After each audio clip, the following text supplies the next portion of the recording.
Who talks about Armada 2.0, I swear to God I will come for you. Saying that they are surprise mechanics, and people love surprises. And to get a Baneblade, the plastic Baneblade, to sell in the store at ROE Games, 19 Park Lane, Havelock. Come by, see us. AOSKey here, and this is By the Numbers. This week we're going to be going over character creation for Wrath and Glory. My name is Keith, or you can call me ArmorBoy21. That's my gaming deck. Today we're going to go over D&D. Oh, hello there. Your armor, sir? Whoa! You take 7 points of damage. Alright guys, we're rocking out really hard tonight. So what we got going on is Crease. There will be swearing and or shenanigans of the adult nature. God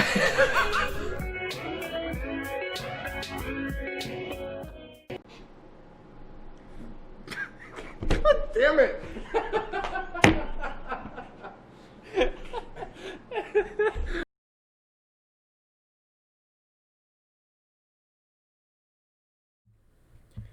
Good evening, everyone, and welcome to another edition of Gamer Interrupted. My name is AJ East Coast, and tonight I have with me a special guest, the returning GageGotGames. How you doing tonight, man? I'm doing great. How about you? Oh, you know, I'm doing all right. We're here at month 12 now, at Full Sail, going into 13. I think it's safe to say that we're in the nittier and the grittier. But, I mean, things have gotten intense in game design. Like we were saying last week, if you're thinking about going into it, make sure that you're prepared for that. Yeah, I think it's less, you just have to be ready for what's coming. You can't be like a lazy person. That's 100% true, because laziness, you cannot be lazy at Full Sail. You will die. Well, Gage, we're starting tonight. We've had you by. Last time we didn't really get to do much of an interview with you, but just kind of like, a spontaneous little thing. You tell us a little bit about yourself and, your games career so far. So obviously I've loved games my entire life. As you can see behind me, I've collected them for probably about 10 years now. And it took a while for me to realize I wanted to make games, but it turns out, obviously. So I decided to go to Full Sail, where I met Chris, who was on the podcast with me last time. Yep. I've worked on projects with him alone. He's helped me, and I've been working on my own projects ever since. I haven't released any, but that's probably for a good reason.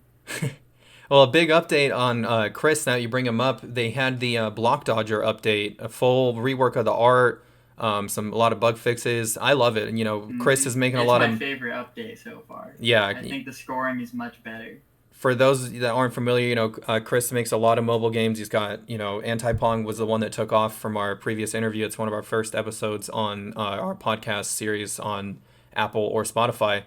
But yeah, if you wanted to give us a little insight to what it takes to, update something like that when it's already out. Well, I know that he does put a lot of work into it, and I know that previously, I don't think he did for this one, but previously he would just rebuild the entire game. Wow. So now I think he's written it in such a way where it is easier for him to update it, but it's still working on a game. Still working on a game, yeah. Yeah, but now it's much easier for him to update than having to rework the whole game. Well, you said you mentioned that you collect a lot of video games and stuff like that. I think we see over your right shoulder, we got the Minecraft Xbox. You got a bunch of pops over there. I know you showed me some crazy before Nintendo thing right before stream.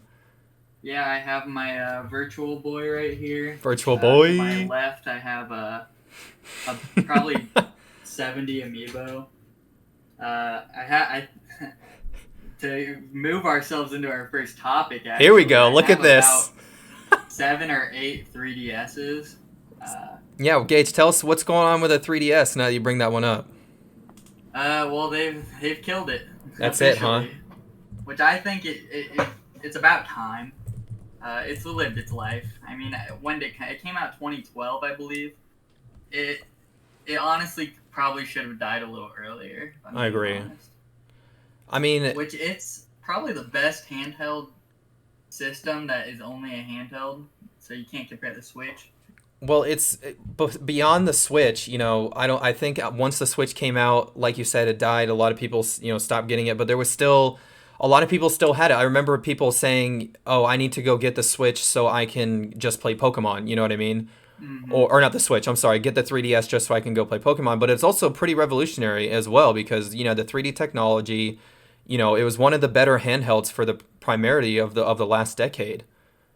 Yeah, and it has probably one of the most impressive game libraries Yeah, of any huge. system ever. And when you compare that, it also plays every single DS game. It plays, well, whatever's on the virtual console. So literally, I think up to SNES, Yep. the newer system. And what I loved you just have a about great console. what I loved about how they maintained the DS is that they kept putting good games out. They kept putting getting good game designers. That's a good one. Getting good game designers to frickin' keep working on the games. And also, they come up with a bigger version. They came out with the 2DS that was more affordable. They just seemed like they knew how to keep pushing it forward.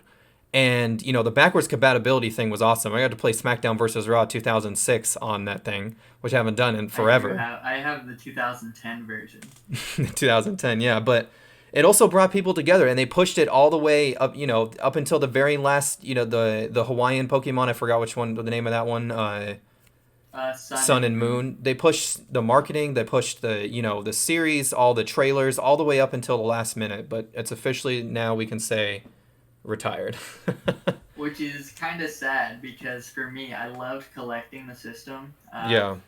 Mostly for the reason they had a lot of crazy features that just don't exist in any other system, like download play. Like I could have one copy of Mario Kart and just play with everybody who had a DS. So that was my original plan. And some of the special editions they came out with were just phenomenal. Yeah. The Mario Kart was killer. Super Smash Brothers, all of their title stuff was just so damn good on a mobile, which, I never thought I'd be playing, Super Smash Bros. On a handheld that good. The 3D got a little much for me, though. I loved that game. I probably put 300 hours into that Smash Bros. Oh, hell yeah. Easily. 3DS. Easily. Freaking, but the 3D was a little hard for me. It was hard for a lot of people. I know some people turned it off. For me, I was able to handle it in certain games, like Zelda and stuff like that. Mm-hmm. But the best game I saw was Mario 3D Land. I think that one is the best for 3D. And they did come out with the new 3DS, which did the 3D a lot better because it tracked where your face was and adjusted it. But I think it was a little too late. Most people had either just shut it off or didn't really care that much. And even into the later years, a lot of the game boxes and games that came out just say, this isn't a 3D game. No. Sorry. So they kind of gave up on that, but it still is a cool feature. It is, yeah. And do you see them ever doing something like that with 3D stuff again, maybe? I don't think so. Live and let die, maybe. They'll probably stick to the Switch's format, but I don't think a 3D console will probably happen again. Well, that brings me to my next point that, now that we're going into the console wars with Nintendo and stuff, there's been rumors of the Switch Pro, but now that they've officially, put to bed the 3DS and they have their focuses now on other things, what do you think is the biggest focus for them right now?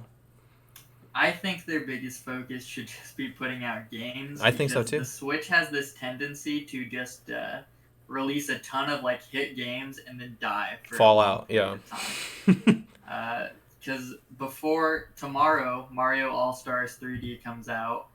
But before that, the last Nintendo game was, I believe, Animal Crossing, and that was March. Yeah, Animal Crossing in March. Yeah, I believe so. And that brought a lot of people to the Switch. That literally, we talked about the Doom Crossing, the Switch inflation. Yeah, that game is basically a Pokemon where people will buy Nintendo products just for that. For Animal Crossing, and it's 100%. Weird because I don't even think that Mario has that kind of pull. I don't think so. People it doesn't. Love those games. Mario's not pulling bitches like he's pulling Animal Crossing Mario is. Not. I feel like Mario has the better games, specifically to me, but the way Pokemon just kind of and the Animal Crossing kind of grasp people just is crazy. Before we move on to our next topic, Gage, Get You Some 808, who is our VIP fan, check him out on Apple. First episode last week. Brett, he did an incredible job. Kind of a really awesome roundtable. It was really cool that we did. But he says fire mobile designers, game designers in here. So I'm sure he's talking about you. But that brings me to, my next topic here. We've got the new Oculus Quest. I think the Oculus Quest is crazy by itself, and I watched the trailer right before this. Right. For the second one. Oculus Quest 2. Yeah, and it looks like it's just a massive improvement over the first one. I think so too, because look, even the design is a little different. It looks a little cleaner, not as clunky, I think. Yeah, and it's also priced extremely well. Right. Like, I think it's one of the cheaper VR headsets out there, if not the cheapest. Do you have the exact price for us on that one? It is $299. $299. I'm positive on that. Well, here's the thing, man. So virtual reality has increasingly, the good virtual reality. I'm not talking about the bullshit where you can get at Target and throw a phone in front of your face, but Yeah. those, it don't work. It doesn't work, no. But, the good virtual reality is increasingly becoming more affordable. $299 for virtual reality headset that is awesome. Sponsored by Facebook, has all the really awesome, VR games that came out. Vader Immortal was on there forever before it came out on anything else. And they look incredible. Fluid gameplay, and plus all the VR games that are already out there that you can use on other headsets, everyone wants them on the Oculus anyway. And this is just gonna make the previous one cheaper. Right. Obviously, more people are gonna buy that. Then when more people get into VR, they'll buy the Oculus Quest 3 whenever that comes out. It's just gonna be a big snowball effect of people getting into VR, which is great. Because I think it's great. Honestly, a ton of great VR games. Honestly, yeah, I agree with you. There's a ton of them, but the accessibility behind them isn't 100% there yet because of, there's just not everyone has one of those things. And this is why I love the Quest, though, because I feel like obviously it's more accessible because you don't need to be on a computer. The price point is really good, and everything is just there. Like, that's the system. That's practically a console. It is, yeah, because the massive game library. The first one. Yeah, I don't know if the first one had the PC port. I never heard of it, but I know that this one does have a PC port, so you can plug it into your PC. Finally. But I think making when somebody sees like a HTC Vive and they have the cameras and hooked up to their room, I think it can scare people away from VR. But this just being an all-in-one wireless system, it just, obviously there are some restraints that will affect performance, and if you're really into VR, you should probably look into the Index or the HTC Vive and get perfect accuracy. But for most people, I think this is the best option. I think so too. I'd have to agree with you. And what's really awesome about their games library is that not everyone knows, but it's owned by Facebook, and it sponsors by Facebook. Facebook, originally had an entire, I'm sure that they still do, but they had an entire game division, Facebook gaming division, that was beyond what it is now. It was people literally going on there to do, strategy games, RPG games, Clash of Clans style games, stuff like that. So you had all those really awesome designers that stuck around when they got the VR capability and started helping out with that. And I think that one guy from Full Sail, we attended that seminar during Hall of Fame week. He was talking about that as a game designer previous at Facebook, because of his knowledge, he was able just to go right in there, and he basically went up to the QA level right before having to do any of the other stuff that designers that are being hired on now have to do. Yeah, and I think just being ready for different mediums to come out, because obviously VR hasn't. Right. It's really new, actually. Yeah. It's actually crazy because it feels like it's pretty old at this point, but no. It's only going to continue to get better. Barely 10 years, if that. I don't know when the first Oculus even came out. It's been a work in progress for this decade, because I remember the Christmases around the start of the decade when they're coming out with that phone bullshit. And I think those will start to disappear as like VR actually becomes more popular. Yeah. It's kind of like the you go to like a dollar store and they have like the Wii console. The Wii That console. doesn't actually track motion. Right. It's like $40. Like those are kind of dead now. Like Yeah. now they're replaced with like Sega systems. Sega's, yeah. Like Ataris. Right. Well, I'm definitely looking forward to some more virtual reality, and this is definitely one step closer into the future with all that we're doing with Oculus. But moving on here for our next topic, we have the Chargers, San Diego Chargers. They're playing games on their massive freaking screen when no one's there. They're just chilling, playing Fall Guys on the giant jumbotron. That's freaking amazing. That is the coolest thing I've ever seen. I love that so much. And yes, that is our little obscure sports topic for the week. But can you imagine, man, just sitting out there and seeing all the people running across I would pay. I would pay to just play on that. That's what I'm saying. Like, I would pay a solid $60 ticket, stand in line, probably get a $10 beer, go get a snack maybe, and then sit down and play on that massive screen. Like, I'm 100% dope and ready to do that. That would be such a great experience. I would love to do that. I think we might have just give away a little business plan. I seem to do that a lot on this stream. If they did that, I would be first in line. Hell yes. I would be ready. I'm ready for that. And I'd go beyond Fall Guys. I'd go beyond, games, crazy ass games, things like Spyro or Sonic, Super Smash Brothers, stuff like that. I would love to see like an esports tournament where it's just like the whole field is just people. Just people. But then you just watch it on the jumbotron instead of everybody just looking up at the screen where the players are. Well, I mean, something about it being in a big sports arena just changes something. I think we were on our way there before that fucking bastard Corona came, because you saw the popularity that they maxed out one of the biggest stadiums in South Korea, in Seoul, South Korea, for a League of Legends tournament, and made more money that they know what to do with. Here in the States, why don't we do that shit? We got giant ass football stadiums. I know one called Camping World down the road that no one fucking uses. Yeah, I think that we are getting very close to that. Yeah, I think we are. That's crazy. It's because it's becoming more normal for people to actually like go hard at these games and make them into professions. Would you say that it's safe to say that America still has kind of a weird bad taste in their mouth about esports and Yeah, and I can give you a great case study on this. If you go to any Buffalo Wild Wings restaurant, yep, you will see the same sport on 3 TVs lined up. It will be the same channel, and then you will see one that is League of Legends, but it will be only on one TV in the corner, while there are 3 of the same channel right next to each other. So I think that shows that, okay, maybe some people like it, but it's not replacing anything. Not for everyone, right? Well, I thought we were going to get some bigger hype with this, with the coronavirus, when there was no sports, when Sports Center ran out of shit to report on. They were reporting on esports. But I also did see ESPN report on a marbles Olympics. Yeah, I did. Marbles. I think they just ran out of shit to do at work. They just set some random thing up. It was actually very entertaining, though. I will give it to them. I loved it, dude. I was checking Facebook for the Sports Center updates every day. I was watching for hours, just marbles racing each other. Marbles on stream. We got to do that one of these times on here. It basically is the same thing, except maybe you're probably getting something out of actual Twitch marbles. Well, here we go into one of our bigger topics of the night. So literally just hours before this stream, we saw Left 4 Dead 2 finally gets a community update.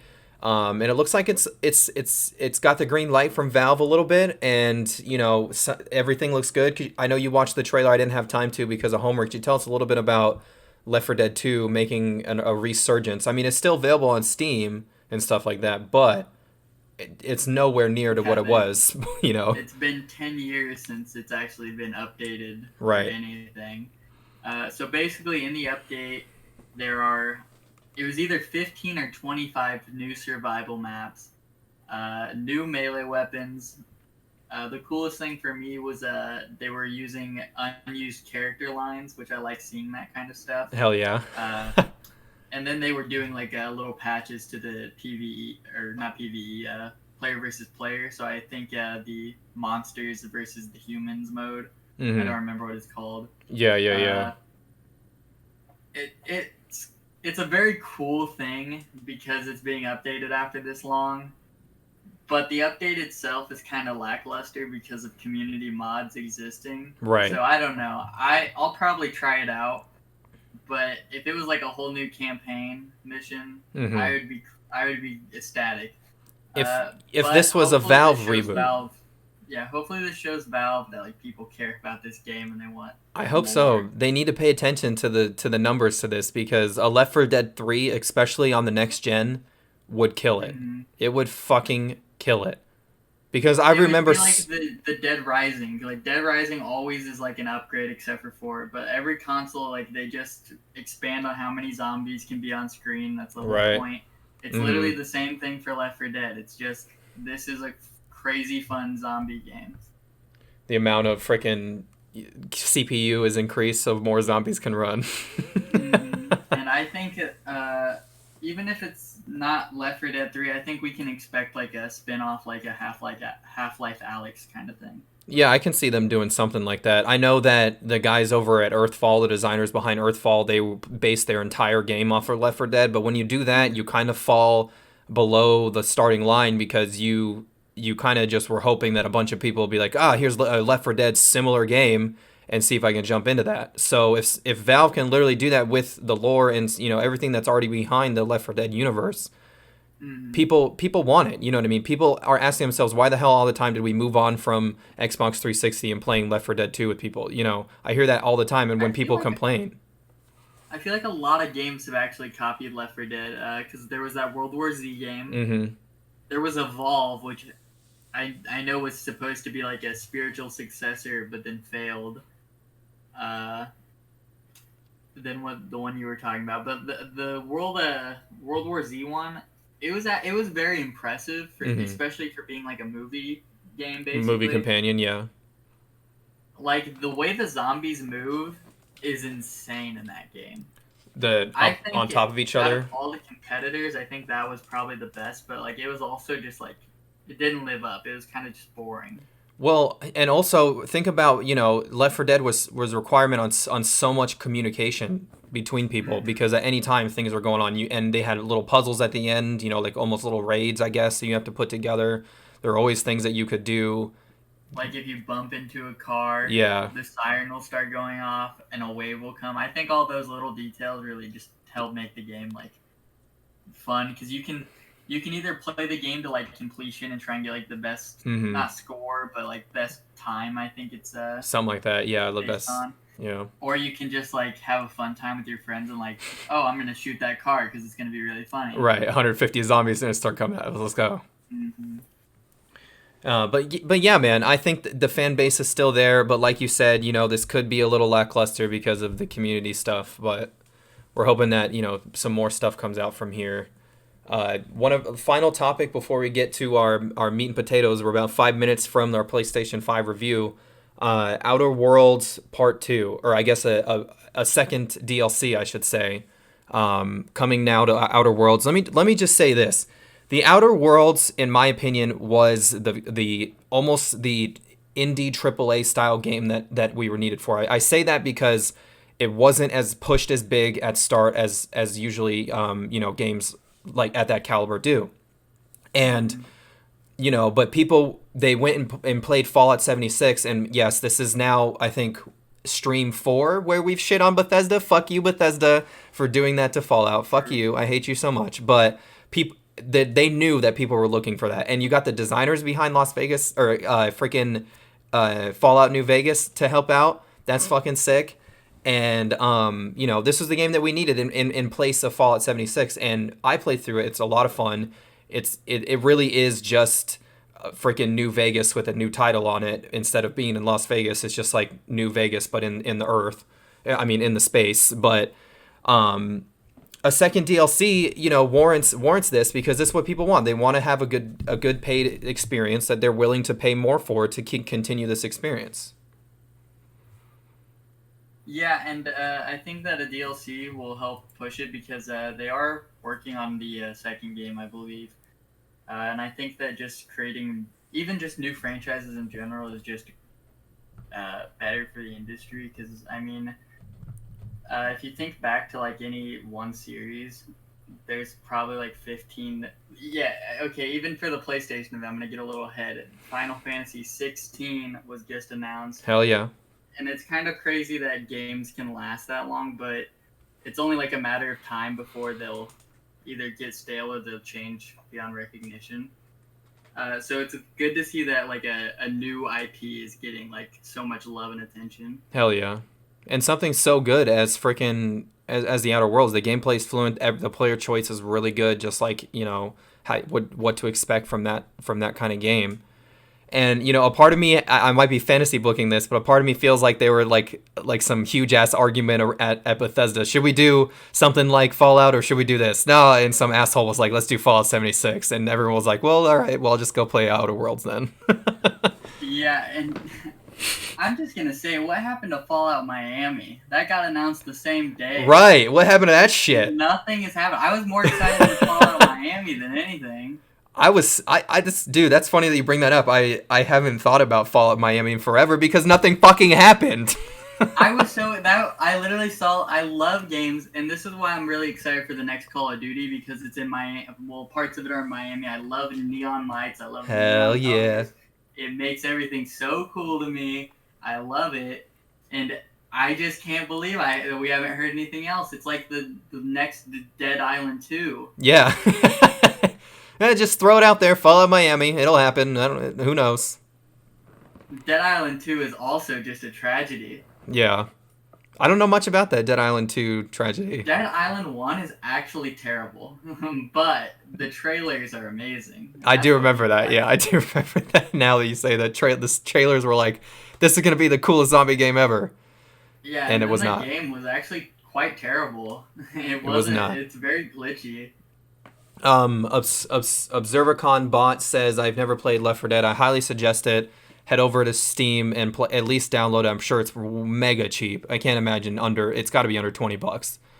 And it's probably 10. I feel like most Valve games are 10, and they'll go on sale for like $1. Play it through. Even if you don't have anybody to play with, just freaking play it through there and experience it. It's really cool. And the immersion behind it, they kind of want you to feel like you're a part of the game. They want you yourself to break the fourth wall, which I thought was another really cool mechanic on Left 4 Dead. Also, do not buy the first Left 4 Dead. Buy the second one, because it's just better. And I don't know if the DLC comes with it now. Melee weapons and stuff. It does, but it just has all the content from the first game. Yeah. So you won't be missing out. You won't be missing out on anything. Aoski says, Bethesda tried making a zombie game, but it's just another Fallout 4 remix. That's true. All right, Gage, so it is 9:30, and it's time to talk about the meat and potatoes. So yesterday, you and I sat down, we watched the PlayStation 5 reveal event from start to finish.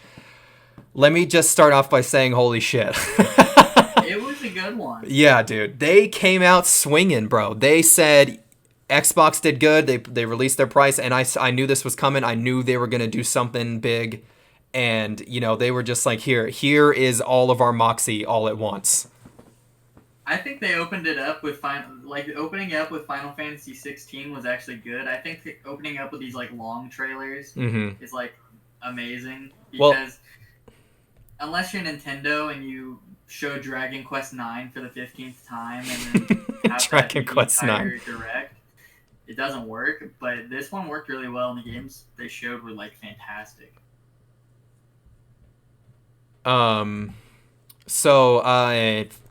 Sorry about that. Final Fantasy, yeah, so when they released this giant-ass story trailer, even me, myself, I was like, this might be Final Fantasy, but it kept me interested, because I was like, what the fuck am I watching right now? But then at the end, it was like, oh shit, okay, this is Final Fantasy. Oh, wait a second. This looks fucking good. Like, this is a dope-looking Final Fantasy. And I'm not even a big fan of Final Me neither. Fantasy, but it looked good. And speaking of good games, I think the best game in the entire showcase was the surprise Harry Potter game. Oh, you brought it up early. Oh my fuck.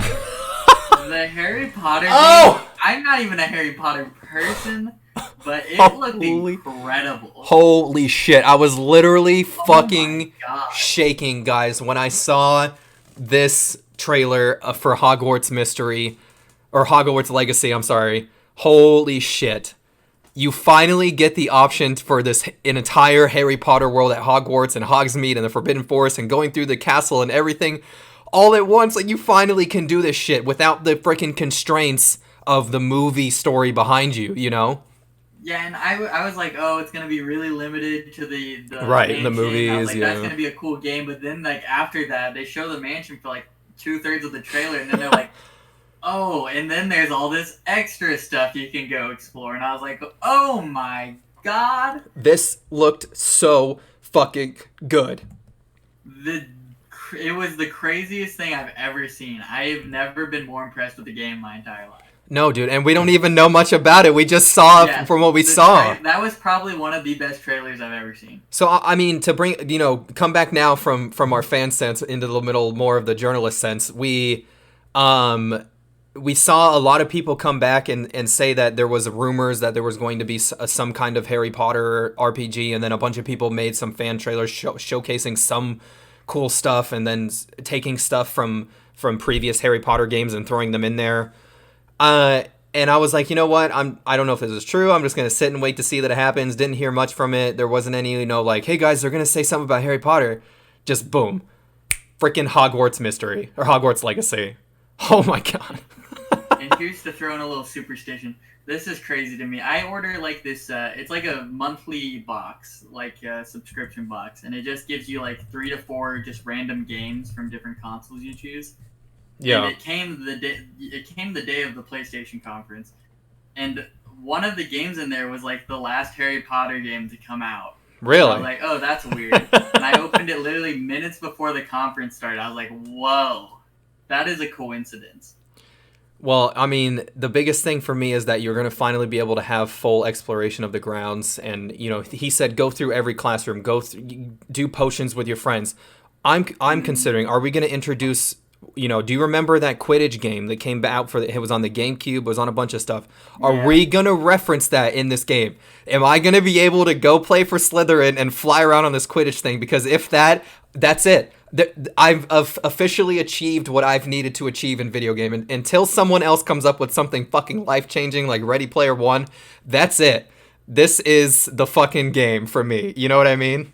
Yeah, I think it will definitely happen. I think this will be the Harry Potter game to end all Harry Potter games. That's it, dude. Like, and I'm not just saying that in general for games. I'm just saying that once I play this, you're not going to see me playing much else until I'm fed up with this. But if you haven't seen the trailer, go watch it, because it was literally, I've never been more excited, and I don't know why. Real quick though, Get You Some 808, our VIP fan says, how about that Fallout TV show that is going to be directed by the same people as Westworld? Yes, we do have information on that. They're saying all we got right now is what we know, and you've kind of just stated it. There isn't really more detail into that, and I think a lot of that probably had to do with coronavirus. I know I hate saying that they blame it on coronavirus, but even if they aren't blaming it on coronavirus, they're using the excuse to blame it on coronavirus. So, and I'm just going to throw it out there. What about that Resident Evil Netflix series? We talked about that a couple weeks ago. Hell yeah, dude. Freaking Resident Evil. We're so stoked for that. I know Aoski in the freaking chat is dope for that. He's super stoked for that. I'm excited for anything Resident Evil. But anyways, yeah, right back to it into the PlayStation 5. The Harry Potter, but it looked like they kind of said that before Harry Potter ever walked into the doors is kind of looks like the story. Did I kind of hear that wrong, or? Okay, so when I watched the trailer, I went into it knowing basically nothing about Harry Potter except for what people told me, and from like the 2 movies I've ever seen in my life. Well, you need to fix that first before you play this game. Honestly, the trailer makes me want to like read the books and watch the movie. Because I recommend doing that, but regardless. Honestly, you're probably right on this one. Yeah. But yeah, dude, we just saw, all of a sudden it just said Portkey Games, and I said, wait a minute. Is this it? I just saw an owl, and then I was like, is this Harry Potter? This is I didn't hear anything. I was so surprised. But here's the thing, man. These guys have an incredible expandable universe to keep going on. Mm-hmm. They can add content. They can add stuff from they probably already have it in there from stuff from Fantastic Beasts, but you're probably going to be able to do more stuff. Fantastic Beasts, and I did love the first Fantastic Beast. It's one of my I love the Fantastic series. They're so goddamn good. I love the movie Fantastic Beasts, the first movie Yes, I love Beyond that it being movie a so Harry much. Potter movie, I love that movie just as its own, you know? Mm-hmm. Um, I actually didn't know it was a Harry Potter movie until like 6 months after I watched it. well, I guess they got you with the frickin' magic behind that. But here comes an actual legend. Welcome back to the chat. How you doing? Harry Potter, I'm dying. Fucking open world, motherfucker, is what he says. I know. I literally screamed. I was shaking. Get Some was there. He watched me. He was like, bro, are you okay right now? I was like, I have to report on this. I have to say something. This is nuts. I was close to pissing my pants, dude. But I just can't imagine, because I was excited and I know nothing, and you yeah. like everything, and you were like that excited. I was so excited knowing nothing. that just goes to show you how incredible this fucking game is gonna be. Oh my god. Well, you know, one after another. Here they go. Yeah, ObserverCon. I just watched the Harry Potter trailer a second ago. Yes, it's fucking incredible. I got the message this morning, and Melissa looked worried for me. You mean that you're gonna spend a lot of time on this game? I mean, I'm sure everyone's going to. An MMO. You get to be at Hogwarts with your friends. It's literally everyone's fucking. Oh, the '90s kids are probably the most stoked about this right now. I'll be honest with you. Like, even if it wasn't Harry Potter, it just looks like a great game. Just looks like a decent game, It was dude. insane. Oh my god. But here we go, man. This one made me scream too. Miles Morales. We got some more details on it. Frickin' it shows us quite a bit of gameplay. Yeah, a lot of gameplay. And it looked very similar to the first one, which is good because I want more of the first one. Don't honestly. stray away from that, Marvel and Sony. Don't fucking fix what's not broken. It's fucking good. Just leave it alone. It's amazing, actually. It's literally one of the best games I've played. When I played the first Spider-Man, I literally didn't think... I was like, okay, I'm going to play it for a little bit. I 100%ed it, and that was the only game I played for like 2 weeks. Well, you know, the craziest thing that I saw out of this was we saw New York City in snow time. We saw they walked out in the Christmas time. That was awesome, dude. That gave me a little... It put a smile on my face. I liked that. And since this is like one of those smaller games, like the Uncharted Lost Legacy, Mm-hmm. honestly, I love them. I love these little games because it just gives you like that experience for just a small experience. It's just, I think it's a better way than DLC to just... I agree. Yeah. Like build onto the world. I agree. Especially since this is a new character for us. Yeah. We're playing as. And they did a wonderful job alluding to him in the first Spider-Man. You were able to play as him, and then, you know, they had little cutscenes of him jumping. You know, spoiler alert for everyone: Miles Morales also has spider powers. If you haven't figured that out by now, you need to go watch Into the Spider-Verse. Right. But with his powers, we saw the electricity being shown off. For me, I also saw some of his slow motion, like being able to slow down the combat and change directions. Mm-hmm. That's fucking sick. That's dope. The invisibility. The invisibility, yeah. The spider sense looked similar, but for some reason to me, it looked a little different. Like it looked almost a little bit clearer, heightened, maybe. Yeah, it felt like it slowed the game down a lot more, or at least it didn't. Because I feel like in the first game, it like paused for like a split second, but I feel like in this one, it was like a lot longer of a chance. And that might just be like a difficulty thing. Like maybe they were playing on like the easiest setting, or maybe that's right. Thing. Well, that's what I'm saying. I think what I saw was some kind of ability to maybe slow down direction. But if it is the slow down with the spider sense, I'm not too familiar with the Miles Morales lore, but I know that he does have a lot of different abilities that Peter doesn't have. I'm wondering if the game will be easier or harder with these new abilities, or if they'll like just beef the enemies up so much more. Well, I mean, that brings me to, you know, it brings me to my point here is that we saw a different enemy this time and a different AI and a different stuff that they looked a little bit more ruthless. They said it in the trailer that they were a little more ruthless, but holy shit, we saw the supervillain, at least one of them that we're going to be taking on, the Tinkerer. She looked fucking sick. Honestly, the entire trailer, like, I have a hard-on for these trailers. They were so good. They were so action-packed and intense. If you haven't seen this trailer, spoiler warning, like, an entire bridge just blows up, and it's, like, shaking and falling apart. The immersion, It reminded me of the scene from the first Spider-Man movie with Tobey Maguire. Yes. Oh, my God. I was, like, getting flashbacks. I loved it. Oh, dude, I I just can't wait to spend time with this game. I know I'm gonna speed through it. I know I'm gonna play it much, but that's for me. That's fun for me. Like exploring that and like having everything.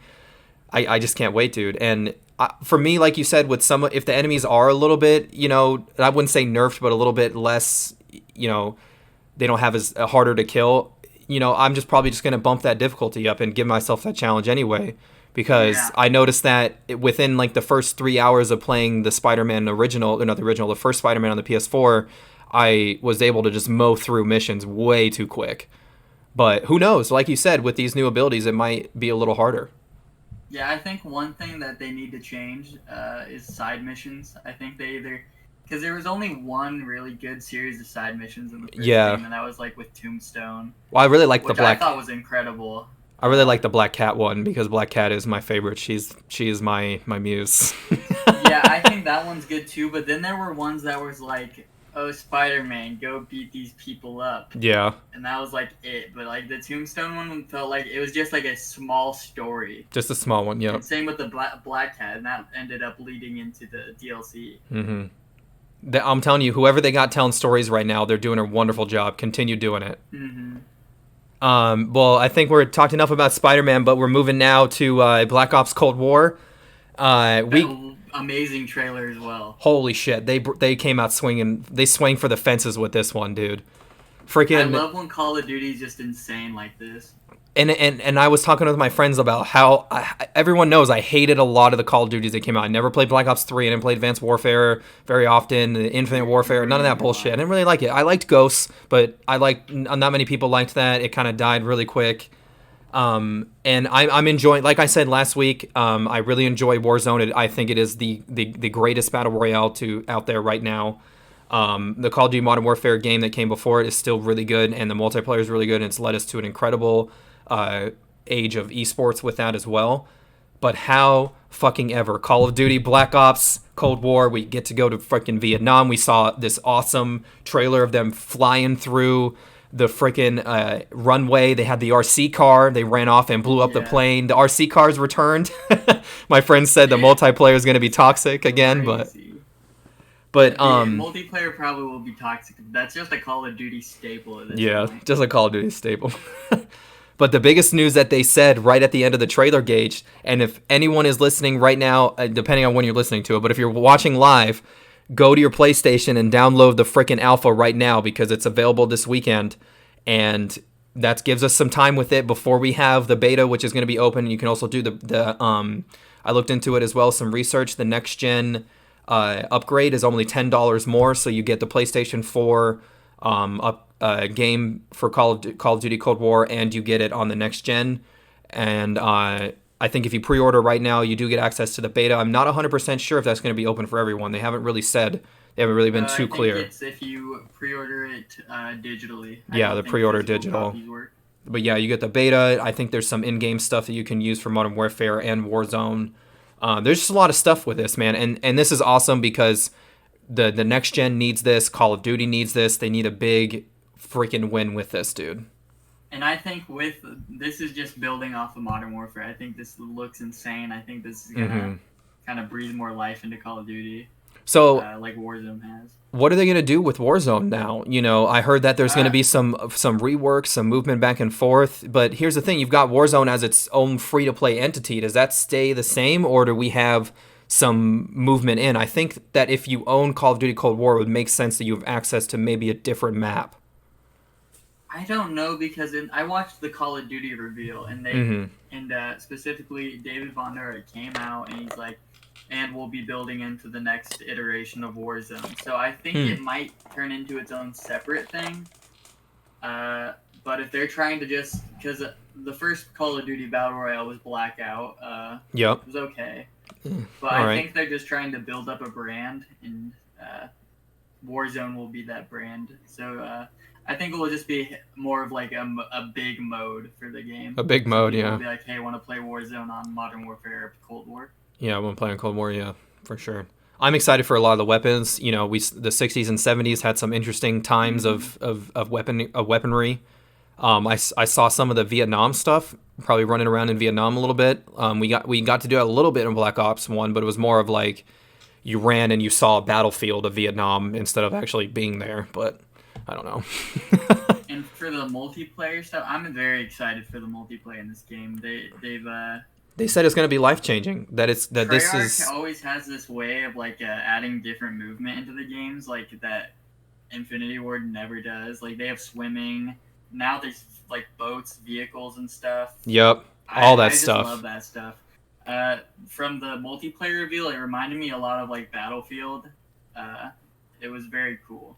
I like it, man, and I think this is going to be incredible. I think it's going to be pretty game changing as well. Pun intended. It's going to be pretty game changing for the Call of Duty multiplayer franchise. I'm so excited. Got the hiccups. I'm sorry.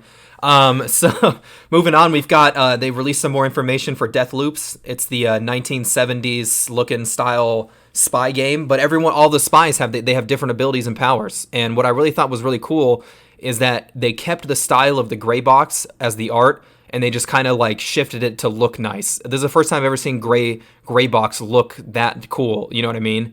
It was like the highest quality gray box I've ever seen, and it was almost like they didn't want to keep going. You know? Yeah, the trailer also, I liked the way, because it just like explained basically like the gameplay loop, and I was like, okay, yeah, this makes sense. I was kind of iffy the first time I saw it, but this trailer kind of brought me around. I'm like, yeah, I'll probably buy that. Yeah, and I mean that's a really insane mechanic on its own. I mean, we've seen it kind of done before, like in Braid and stuff like that, but to bring it into the aspect of a first-person style adventure game with all these crazy ass things going on, it's gonna be really crazy. It's gonna be different. Yeah, I'm excited to see how they, because even in the trailer there were like two very different locations. I'm excited to see how they transition between each other. Yeah. And this is probably, I also, correct me if I'm wrong, but I got a lot of alluded to what's it called, Overwatch. I kind of saw some similarities between that when it looked like when they were showing a little bit of the gameplay as well. Yeah, I did too. I feel like the way they like, when you're like actually looking through the player's eyes and you see what they see, it did remind me a lot of Overwatch, like how they carry the weapon and the movement. Yeah. Hey, but sometimes, you take what's good and then make your own thing. But yeah, I think it's gonna actually be a pretty good game. I think so too. I think it's gonna be a lot of fun. It's gonna take a different kind of gamer, I think, and it's gonna take some patience for most people. But I think it'll be interesting. I think the 100% that game, I think it will be very fun. I think you'll have to like figure out different ways to do stuff. That would, a lot of different achievements and trophies that way. It looked like a lot of different abilities to come in through the pretty much it looked like all kinds of different stuff you could do just in that little gameplay experience that they showed us. Yeah, the way they explained it actually worked really well. It showed like how it kind of just told the player you need to maximize your time. Yep. Yeah, it was actually really good. It did make me want to buy the game. It's putting the idea into everyone's head now, basically. Yeah. Move through a couple of these pretty quick. Devil May Cry 5 is getting their remaster. We saw some of the update. I could really care less. But then it was just a port. Yeah. I was kind of disappointed. I could care less. Whatever. I thought it was going to be Devil May Cry 6, and I was going to be like, okay, that's pretty cool. For our platformer friends and all those guys, we saw Oddworld futuristic looking alien, the race side scroller game. Did you see that? The Oddworld one? Yeah, it was honestly, it was probably my least favorite. Yeah. I mean, but they got to put it out because they know there's people out there looking for it, But interesting enough about this, they had the 3D elements inside the side scroller, which I thought was kind of cool, being able to, just kind of break that wall. And the diagonal movements as well. I thought that was really fun. I'm more just confused in the game because they showed a lot of the aliens dying. Yeah. But it didn't seem like the person cared, so I don't know if the goal is to like get all these people alive or not. Also, this showed some of the most freaking crazy ass, most intricate puzzles I've seen in a while. Yeah. I think if that's the worst of the conference, that's a really good thing, because it wasn't bad. That PlayStation had a good fucking day. Yeah. I know you're stoked for this one. We saw Five Nights at Freddy's #2. Yeah, I do love Five Nights at Freddy's. It's one of my favorite series. And this one looked very interesting. It looked like free roam, which you're never really able to move in Five Nights at Freddy's. They didn't scare us, though, at the end. The jump scare was not good. Terrible. They could have done better. I think if it's free roam, specifically for me, it's like in Resident Evil 7 where like you're just like in this confined space and there's somebody chasing you. It's like when you're a child and you're playing tag, like you're exhilarating. Yeah. It's like that fear of being caught. Fear of being like, caught. Oh, I've been caught. Finally, we saw some more information on the Demon Souls remake. Fluid combat, but interestingly enough, they were like showing some of the more boring parts of the gameplay first, and then they were like, okay, here's a bunch of freaking trailers, here's a bunch of bosses, here's a bunch of stuff. Like 2 minutes of boring gameplay to get into like an actual trailer, which was weird. Actually, I think that was my least favorite part of this. But most notably, though, the game it just looks great. A huge graphics incredible. Overhaul. It looks wonderful. The PlayStation 5 engine, man. Who knows what it's capable of doing with more of these remakes? Because I see it happening. I see more and more of these remakes happening. And I think remakes now are just it's gonna be insane. Like, because if you look at like recent remakes, like the Crash Bandicoot, Spyro, I'm trying to think of this other one, but I can't. It's on the tip of my tongue. But the alien one from the Xbox, Destroy All Humans. Destroy All Humans, yeah. They're insane. They look crazy. They look so good. Like they're new games. My brain is like, wait, are we looking at the same thing from 10 years ago? Wait, no, we're not. Okay. Yeah, like it's crazy. It changes the game and it makes them have this new audience. Not to mention the fan base, the new fan base. Think about all the kids that are going to experience it. Crash got a new game. Yeah. A new main series game too. The kids are going to experience the same stuff that we experience, man. I think that's awesome. Awesome. Yeah. We finally got some more information on the Fortnite ray tracing at launch. That's cool. I mean, everyone knew Fortnite was coming. I don't even know if that game is even out of beta. I don't know, but no, it's not. Just take it off the screen. Just stop. It's made millions and millions of Just dollars. stop. Enough of it. Just fucking let people play. It's You've got the fucking Avengers. It's so crazy that they just haven't taken out of beta. You have the Avengers on there. Too. They have like these crazy events with. Uh-oh. They literally freaking like reset the freaking world. Uh-oh, I think we might have lost Gage there for a second. Let me see.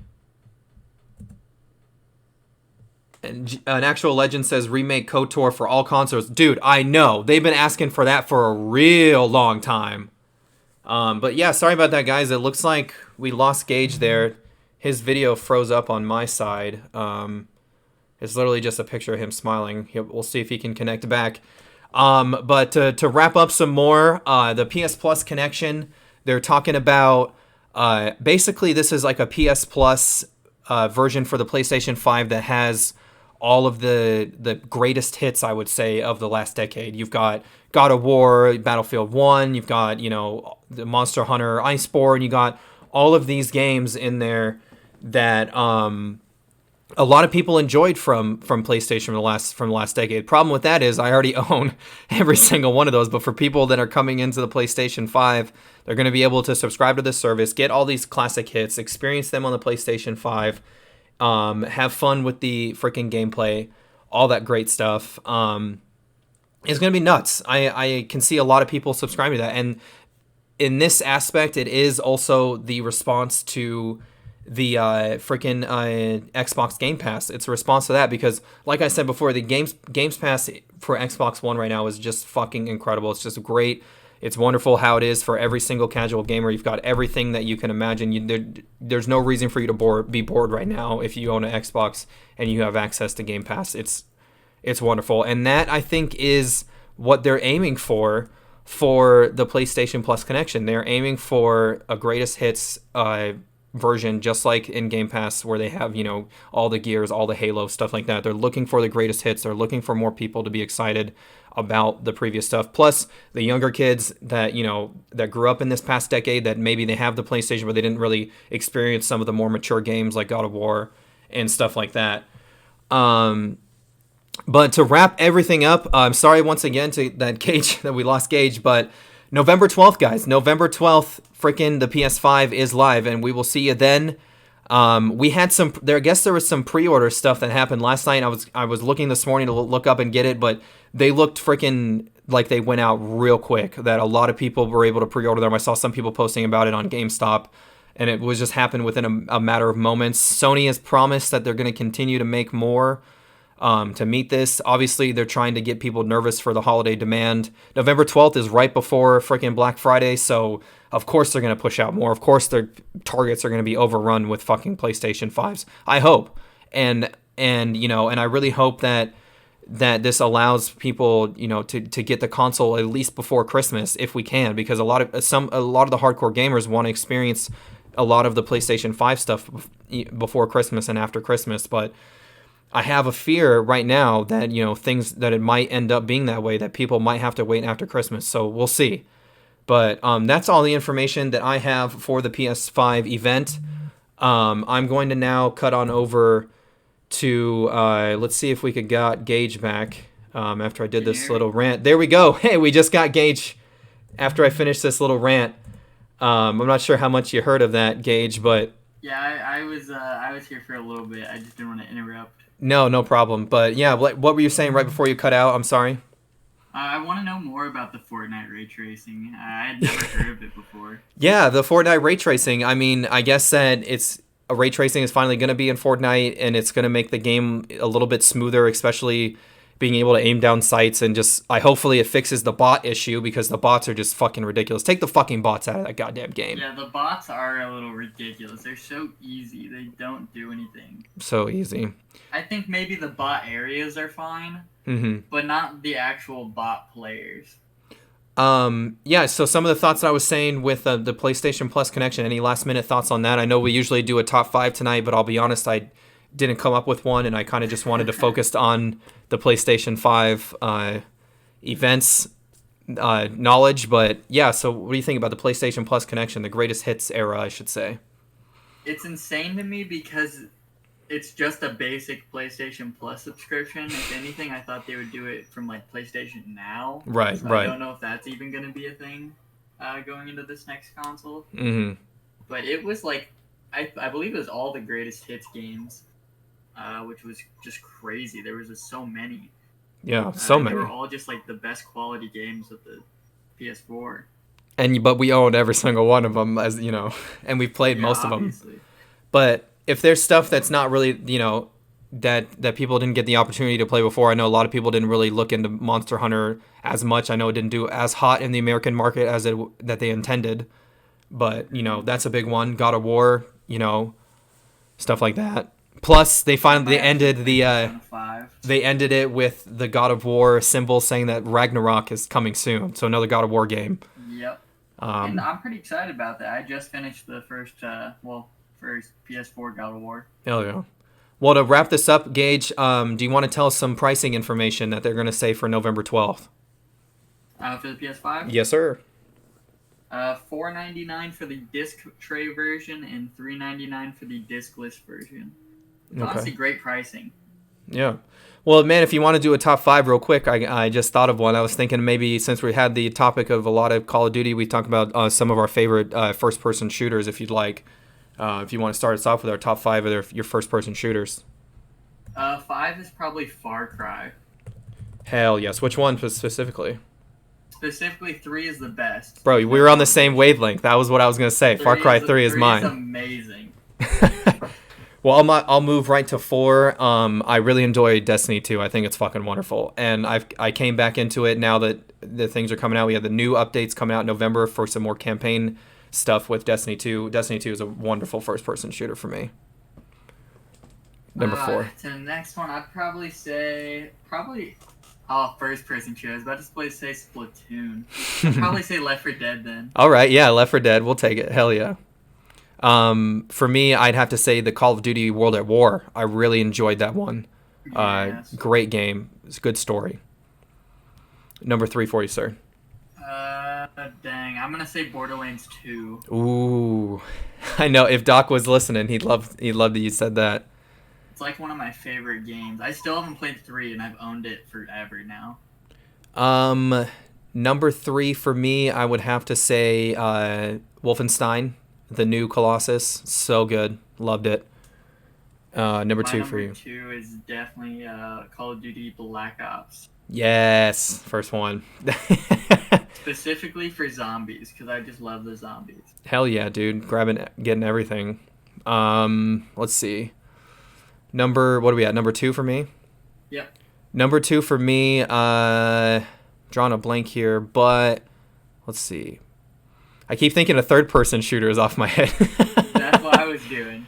Why didn't I think of this? Rainbow Six Siege. Great competitive game. I loved it, and I spent a lot of time with Siege. Okay, my number 1 is easily Black Ops 3, specifically for zombies, but now that I just remembered, I'm going to count it as a first-person shooter.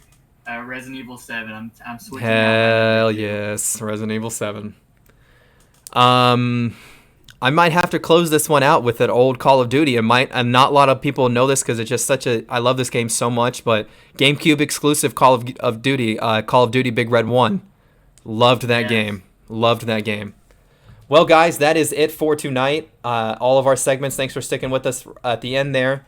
Gage, the floor is yours. I'm going to cut to you to, give some shout outs, anything you like. I'm going to go find us somebody to raid, and then we'll come back and do our shout outs. All right, sounds good. The floor is yours, sir. I'm going to shout out the new Block Dodger update. My score is 359. If you can, wait, no, 368. I beat it today. If somebody goes and beats that and tweets at Austin, I don't know. I'll think of something for the next time I'm on. Hell yeah. I'll shout you out. I love that. I wish I had something of my own to shout out, but I mean, maybe in a little bit. Maybe in the future. Maybe next time I'm on. Maybe in the future. Yeah, of course, man. Always got stuff I'm working on. Never stops. The grind never stops. The grind never stops. All right, well, here's our shout-outs. We're heading over to... Thank you to ROE Gaming Havelock. And if you guys haven't checked it out, if you are a part of our Discord, Gage, are you able to link the Discord link into the Twitch chat for us, the community one? Let me go ahead and... If not, I can do that right after I say this. But thank you to ROE Gaming Havelock. Jesse has been awesome in Discord. He's been doing a lot of painting models and is just showing us what's going on in the store. So if you're in the Discord, you hit the stream button, log in, say hi to the guys, watch what's going on. It's really cool. Just Joby Gaming over on YouTube. She's awesome. Check her out. Hybrid ATX Summer Camp if you're in the Austin, Texas area, or if you're online. Summer Camp for gamers, building better gamers. They focus on fitness and a lot of stuff. Check out our interview with them on the podcast. Our VIP fan for the month is Get You Some 808. Check him out on the podcast last week's episode. Newest fans that we have, thank you so much for following and all your support. Guys, it has been it's not 9. It has been 6 months since Gamer Interrupted has got off the ground, and that is incredible. Thank you so much for your support. But newest fan, Windwriter, thank you so much. Subscribe to the podcast, everyone, on Apple and Spotify. All you got to do is search ETG Actual. I found us a guy to raid. His name is Sono, and he's playing he's playing Spellbreak. Gage, anything else for you, man? I've got nothing. I think we're good to go. All right. Thank you y'all so much for coming in tonight and hanging out with us and talking all the news around PlayStation 5. Everyone enjoy your evening and your weekend, and we'll see you again next Thursday.